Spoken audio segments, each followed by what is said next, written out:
We have been looking at this review of David Harvey's book, couple of his books, I think. This is the review of his book on the ways of the world and his book on Marx, Capital, and Madness of Economic Reason. I think in this second book, he develops I've read some of it. He develops the concept of anti-value, and we were looking at this review mainly to get some handle on Harvey's conception of anti-value. We haven't come to that, but we have been building up to that. So today we are going to start from at this point. So if you haven't had an occasion to listen to the previous sessions, probably you might want to do it, but you might refer back to some of this stuff.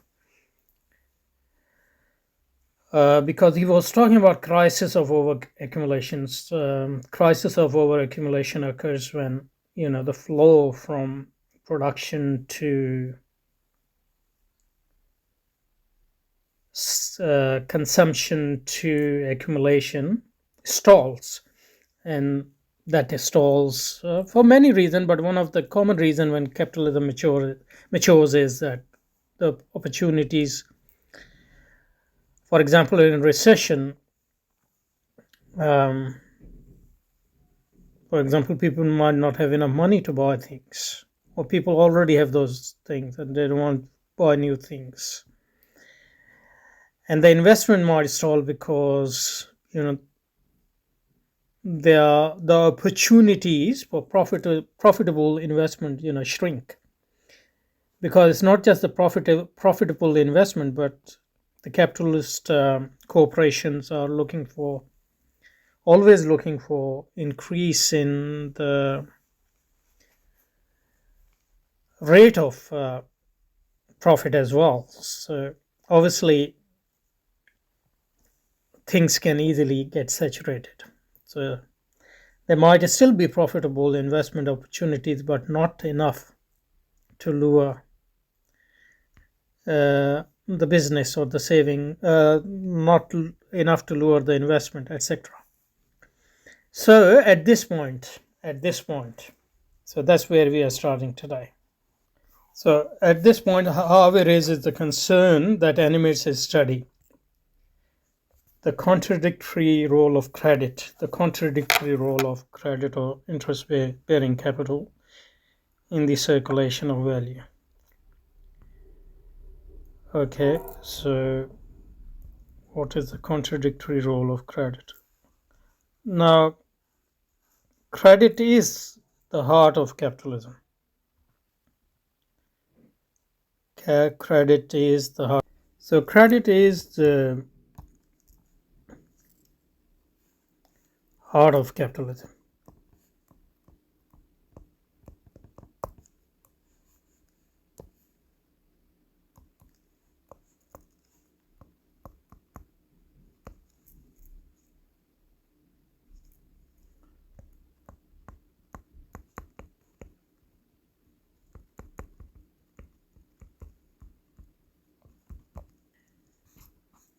You need credit for and when we talk about credit, we're talking about capitalist credit.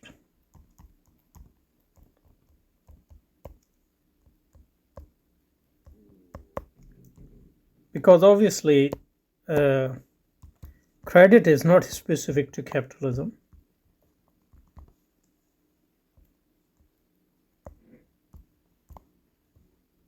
Credit exists in non-capitalist societies, but capitalist credit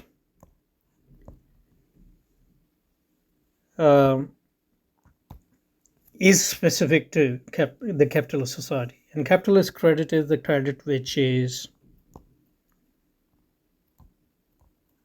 dedicated to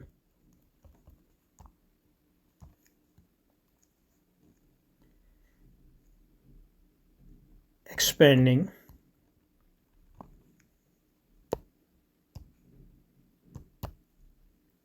accumulation for the sake of accumulation and nothing else.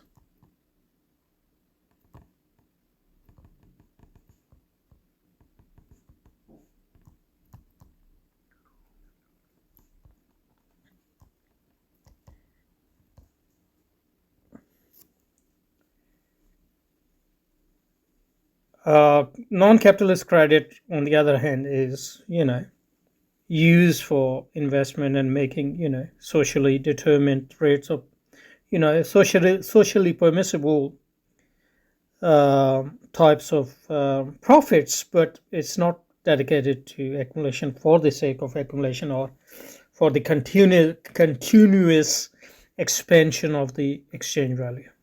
So that's what differentiates capitalist credit from non-capitalist credit. Okay, so what is the source of the capitalist credit in capitalist society?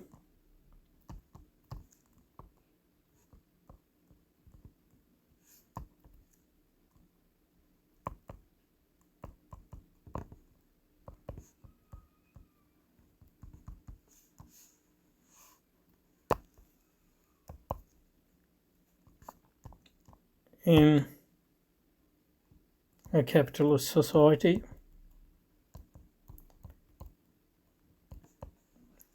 in the earlier phases of, especially in the earlier phases of the development of capitalism, there are two sources of savings in capitalist societies. Two main sources. Capitalist credit.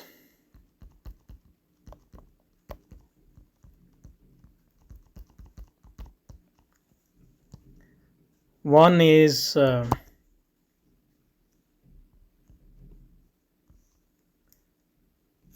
corporate sector saving,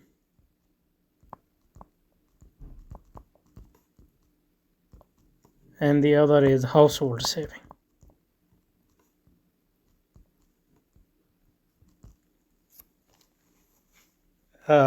These corporate savings and household savings are essential for the continuation of capitalist business, because you need to reinvest the savings to increase the rate of production or the volume of production, and to expand continuously the exchange value.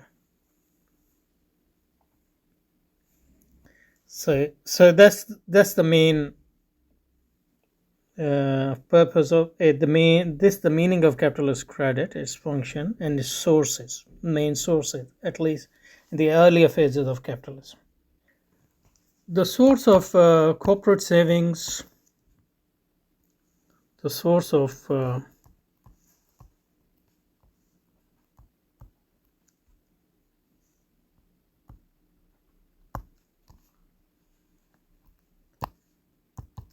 corporate profits, which are unusually high in the earlier phases of capitalism, especially for example during the colonialism and imperialism earlier phases, because the opportunities for expansions are huge. So the savings come from these corporate profits, and those savings, some of the savings are reinvested.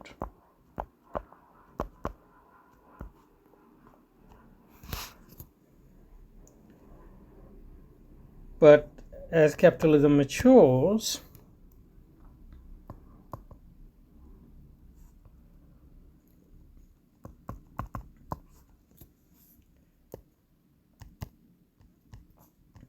investment opportunities shrink because profit rates decline.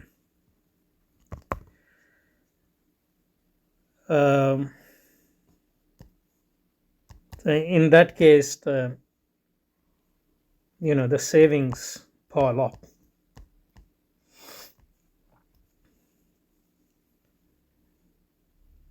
And it has all sort of cyclical repercussions. I don't want to go into it, like logically speaking. And the second problem is the second thing can happen is that as the scale of production expands,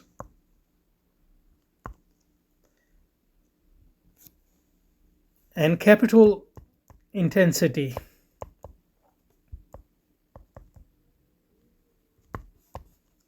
production increases,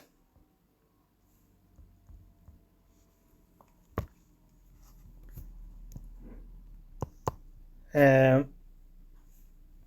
capital investment intensive tools and equipment depreciate more slowly, and savings are tied up for these two reasons. The corporate savings are tied up for a long period of time.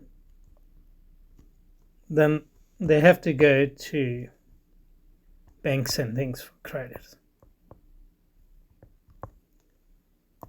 And household savings are important in that. Household saving, the second source of household credit is household saving. Household savings in a capitalist society, in a mature capitalist society, household savings are usually forced through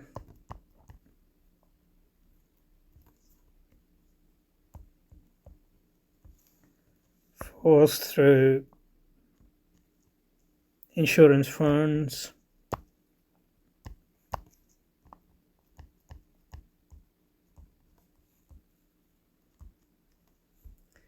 compulsory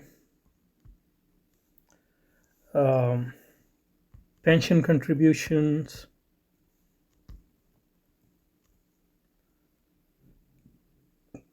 so these savings are available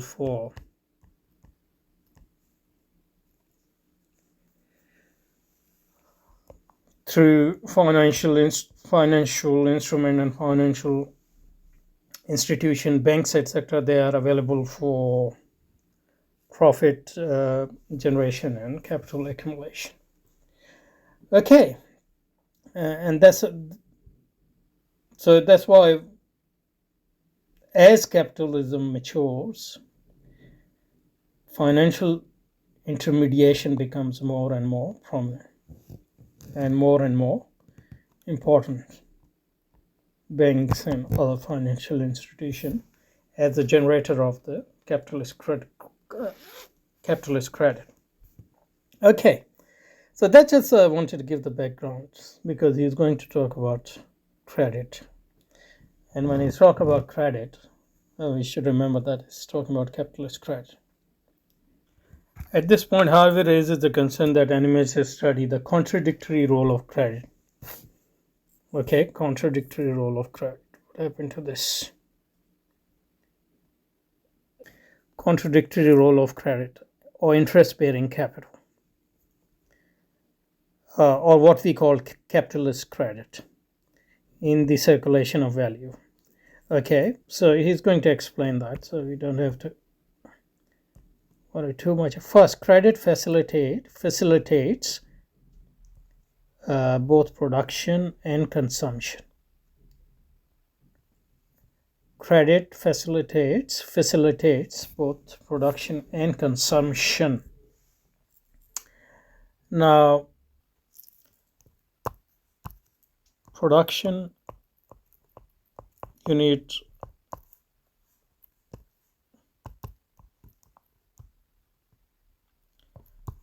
money for investment, and if you don't have savings, corporation don't have enough savings, they need credit from banks, and banks obviously rely on the deposits,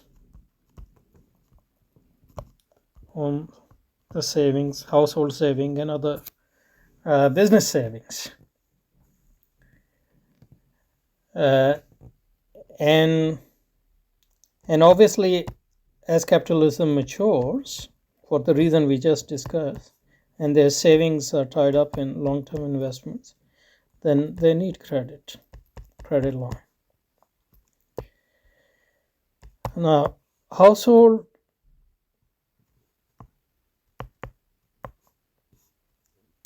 for consumption, obviously, you can't have accumulation without consumption. You want people to consume a lot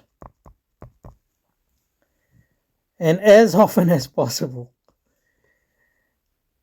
Okay, so that the production cycle can be restarted, because the increase in the rate of the accumulation, or the rate of profit, depends on the increase of the rate of the production cycle. So you want to shorten the production cycle, and that cannot be shortened if people don't consume. But obviously people have limited needs and limited, so you need to create the whole industry through advertisement, through entertainment, through all sorts of things, to create demand, constant demand, so that this over accumulation can be stopped, and the things can be consumed and reconsumed, and production cycle can be restarted. Otherwise, the whole ideal of accumulation and the profit crumbles down. But obviously, if people have to consume all the time, where are they going to get money? A lot of their money is tied in those savings we talked about anyway. And as capital matures, then wages stagnate and all those things. So then this new method is invented, credit to household credit through credit cards and all those, so that people can still buy things with money which they don't have at the moment. So they do it on credit cards, and then the rest of the life they are paying interest and all those things on those credit cards. So that's why that's just an explanation of why for production and consumption you need credit. So to go back to Harvey, first, credit facilitates, I would say, both production and consumption. In housing markets, for example, financiers fund developers to produce housing, while the same financier lend to consumers to realize housing values in the markets. If consumers don't have money, obviously they don't have money to buy houses, so they need credit. So mortgages are the crucial part of modern capitalism. In non-capitalist society, for example, in Pakistan, 20 years ago, a lot of people had houses, and it was easy to buy houses with, for even common people. But now, once the finance mortgages become part of the housing market, then prices go up and all that things, and it becomes very difficult and in mature economies, for most people, impossible to buy houses with their own money. They need credit for that, and then they work the rest of their life to repay that credit. So that's the life. So you have TV, you have car, you have everything, but you're working 5 days and then you spend the next 2 days, and obviously you're spending in those 5 days as well. So entertainment plus everything becomes part of this spending cycle to keep the profits up and to keep the rate of accumulation up. The whole society, knowingly or unknowingly, is caught in that cycle. The cycle of accumulation, which is basically the cycle of greed and avarice and covetousness, uh, and pure emptiness, in which, as Quran says in Surah Zilzal, I think. Yes, Malu. كلا لينبذن في الحطمة نار الله. This hutama, emptiness. نار الله الموقدة التي تطلع على الأفئدة. Yeah, so the credit help. So where were we? In housing market, for example, in financial funds, so you need financial fund developers to produce housing, while the same financial lend. So if you don't have credit, then the whole housing market will collapse.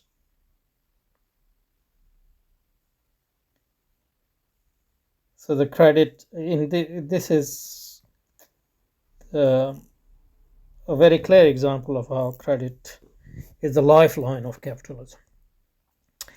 The capitalist credit, I mean. Okay, I think we should stop here. We had enough this session, and we'll continue from here next time, inshallah.